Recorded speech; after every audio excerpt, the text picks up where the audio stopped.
जय गुरु जी। गुरु जी की संगत को मेरा सादर प्रणाम। आज बहुत खुशी हो रही है देख के कि ग्रेट मिक्सचर ऑफ ओल्ड संगत एंड न्यू संगत। बहुत नई संगत आई, जैसे जनरल कपूर ने बताया कि गुरु जी हमेशा चाहते थे नई संगत आए। मेरे ख्याल में मैनी परिवार को सबसे बड़ी ब्लेसिंग यही है कि उन्होंने आज नई संगत बहुत अच्छे नंबर में अरेंज की है और वो गुरु जी से कल्याण करा के जाएगी। नई संगत के लिए मैं आपको एक चीज बहुत जरूरी समझता हूं बताना। ये मत समझिए कि हम जो लोग इधर आके गुरु जी के बारे में कुछ कह रहे हैं उनका प्रोपेगेंडा कर रहे हैं। जहां हम उनके बिठाए हुए स्पोक्स पर्सन हैं, जहां गुरु जी चाहते थे कि ये फलान फलान आदमी आके नई संगत को इंप्रेस करे, ऐसा कुछ नहीं है।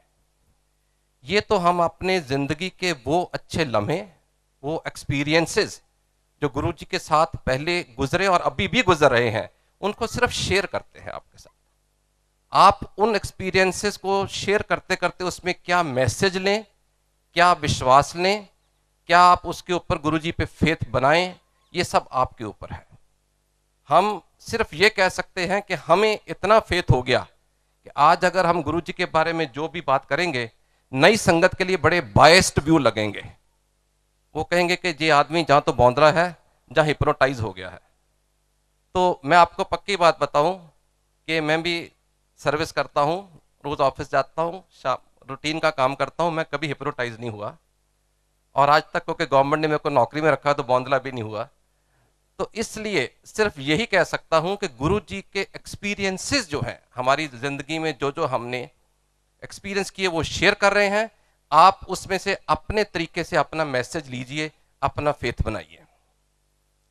मोनिका आंटी ने शुरू में बहुत इमोशनल होकर अपना सत्संग किया और दैट इस चीज का प्रतीक है कि हम वो सब चीजें जो हम अपने निकट संबंधियों तक ही सीमित रखना चाहते हैं, लेकिन जब संगत में आते हैं तो वो चीजें भी हमारी खुल के बाहर आ जाती हैं। हम कम से कम वो चीजों का आपके साथ शेयर कर लेते हैं जो हमने कभी सोचा नहीं। जो संगत करने आता है, जो सत्संग करने आता है, कोई प्लान नहीं करके आता, रिटर्न स्पीच नहीं लाता। उसके मन में क्या भाव है वही बोलता है जो गुरुजी बुलाते हैं उससे। और इसलिए हमारे मन में देखो, मैं जब मेरे को कहा गया था आपने सत्संग करना है, मेरे मन में इतने एक्सपीरियंसेस है, मेरे को मालूम नहीं था आज 5 मिनट मिलेंगे, 10 मिलेंगे, 15 मिलेंगे, 20 मिलेंगे, जितना टाइम मिलेगा उस हिसाब से एक्सपीरियंस आप शेयर करते जाओगे। लेकिन सबसे बड़ी बात यह कि जो भी संगत यहां आती है सत्संग के थ्रू एक मैसेज लेके जाती है। हर एक का अपना क्वेश्चन होता है, अपनी क्वेरी होती है, अपनी एप्रीहेंशन होती है, उसके मन में कई डाउट्स होते हैं। ये सत्संग उन सब डाउट्स को क्लियर करता है, क्लैरिफिकेशन देता है, और जो गुरु के साथ करेक्ट होते हैं उनको राइट मैसेज मिल जाता है। अभी तक जो आपने सत्संग सुने, खास करके बहुत सारे, और आगे गुरु जी के ऊपर बुक भी है, फेसबुक भी है, वेबसाइट भी है, सब जगह गुरु जी के बारे में ये चर्चा बहुत हुई है कि गुरु जी ने बहुत लोगों का कल्याण किया। कल्याण इन द सेंस कि उनके कैंसर ठीक कर दिए, उनकी हार्ट प्रॉब्लम ठीक कर दी, उनको नई लाइफ दे दी। लेकिन मैं उससे हट के थोड़ा सा आपको ये बताना चाहूंगा कि गुरुजी ने रोजमर्रा की लाइफ में हर आदमी, हर औरत, हर बच्चे को उस तरीके से अपना के उसकी वो प्रॉब्लम दूर की जो आम लोग समझ भी नहीं पाते। कम से कम मेरे साथ अपना एक्सपीरियंस है। मेरा बेटा लंदन में था, गुरुजी ने उसको ब्लेस करके भेजा था, उसके साथ उसको लाइफ दी। एक दफा उसको अस्थमा का अटैक हुआ, उसको लाइफ दी। इसके साथ वो रोड क्रॉस कर रहा था, गुरुजी ने उसको खुद उठा के बचाया। मतलब स्पीडिंग कार के नीचे भी कुछ स्क्रैच नहीं आया। ये छोटी बातें हो गई क्योंकि इसके ऊपर बहुत चर्चा हुई है। लेकिन मेरे को जो बड़ी अजीब बात लगी कि जब उसने अपनी एजुकेशन खत्म करके नौकरी वहां शुरू की तो गुरुजी ने उसको ब्लेस किया। 1 साल के बाद वापस आया तो उसने कहा गुरुजी मैं वो नौकरी छोड़ के नई नौकरी ज्वाइन कर रहा हूं। और नई नौकरी इतनी बढ़िया, इतनी अच्छी मल्टीनेशनल कंपनी, इतना नॉन स्विस बैंक कि मतलब उसके लिए लोग तरसते हैं कि नौकरी मिल जाए। तो इसने आके कहा गुरुजी मैं वो ज्वाइन करने लगा हूं। गुरुजी कहते दफा हो जा। We did not know the meaning of दफा हो जा। Most of you may not see. हम सोचे गुस्से में गुरुजी ने बोल दिया, पर ऑब्वियसली इसका मतलब यह था कि ब्लेस नहीं हुए। जहां गुरुजी के ऊपर जो दफा हो जा मीन जो आफत आपके ऊपर, जो आपके ऊपर नेगेटिविटी आ रही, उसको दफा कर दिया। हर तरह की इंटरप्रिटेशन संगत से मिली, समझ नहीं पा रही थी कि क्या हुआ। मेरा बेटा बहुत परेशान कि मैं तो बहुत खुश था, जाके गुरुजी को कहने आया था कि आज मेरे को ये वाली नौकरी मिल गई। और गुरुजी ने कहा जा दफा हो जा। एनीवे टाइम बीतता गया, उसने नौकरी ज्वाइन कर ली। 6 महीने ही हुए थे, अभी प्रोबेशन में था। कुछ हालात ऐसे बने कि उसका बॉस के साथ नहीं जैसे क्लिक कर पाया, या कुछ उसके ऊपर कोई फॉल्स एलिगेशन लग गए, उसको नौकरी से निकाल दिया गया। हम बड़े ही अपसेट कि इतनी बड़ी अच्छी नौकरी और बच्चे को निकाल दिया गया। हमने कहा बेटा बहुत अपसेट नहीं हो, तुम इंडिया वापस आ जाओ, यहाँ कुछ देखेंगे, तुम्हारे पास क्वालिफिकेशन है, नौकरी तो मिल ही जाएगी। वो अपसेट था। 1 महीने बाद यहाँ पे आया, और जिस दिन वो इंडिया पहुंचा, विद इन नेक्स्ट 10 डेज पता चला कि उसी कंपनी के उसी बॉसेस जिसके साथ झगड़ा हुआ था, इतने बड़े स्कैंडल में फंस गए कि सबके ऊपर इंटरपोल के अलर्ट शुरू हो गए। कंपनी में से उनको अरेस्ट वारंट निकल गए। सब लोगों को नौकरी से तो खैर निकालना ही था, सबको अपने पाले पड़ गए।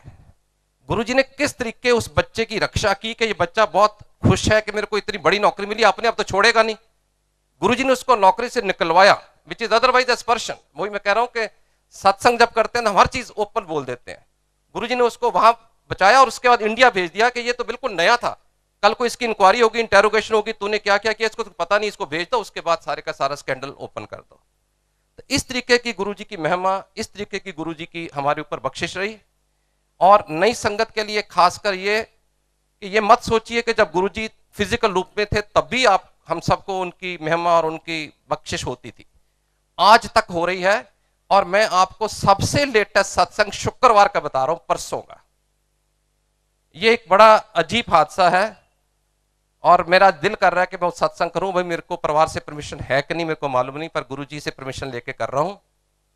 एक लड़की है हमारे ही संगत से, उसकी अब्रॉड शादी हुई थी और कुछ कारणों के साथ, जैसे होता ही अक्सर प्रॉब्लम एनआरआई की, the boy was already married, उसने वहां डिवोर्स किया, 2 एंगेजमेंट टूटी हुई थी, कुछ नहीं बताया था।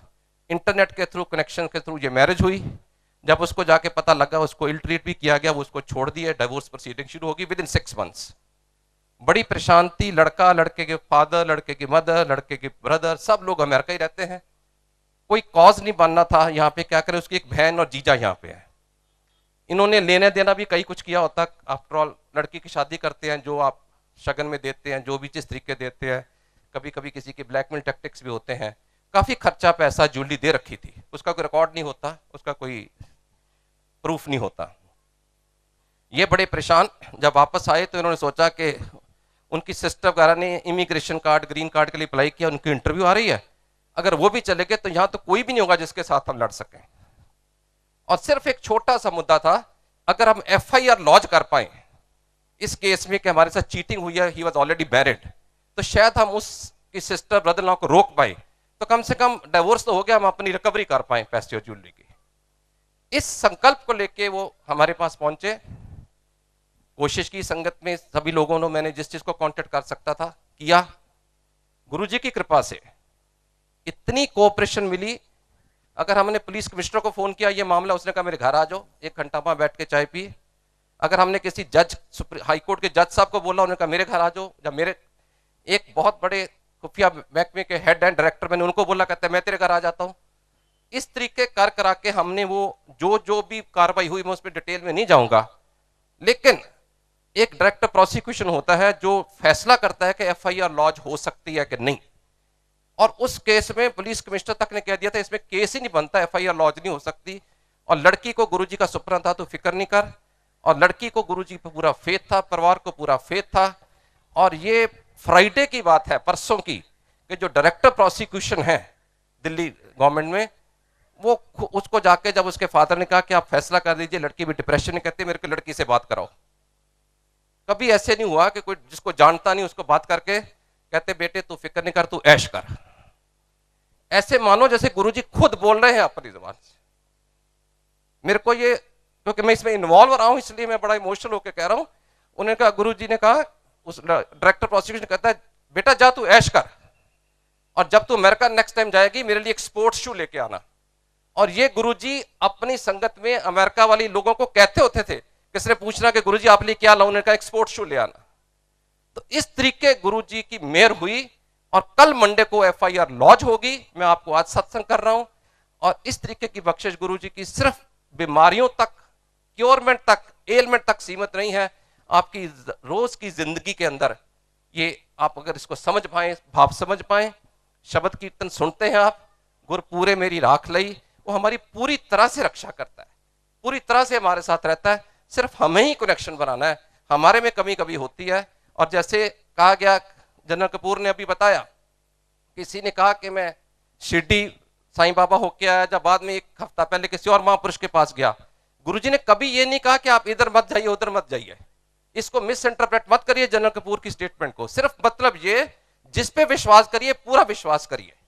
गुरुजी कहते थे ज्यादा अकाउंट खोलने से, ज्यादा व्रत रखने से आप गुरु के पास, भगवान के पास नहीं पहुंच पाते। एक पे फेथ रखो, एक पे विश्वास करो।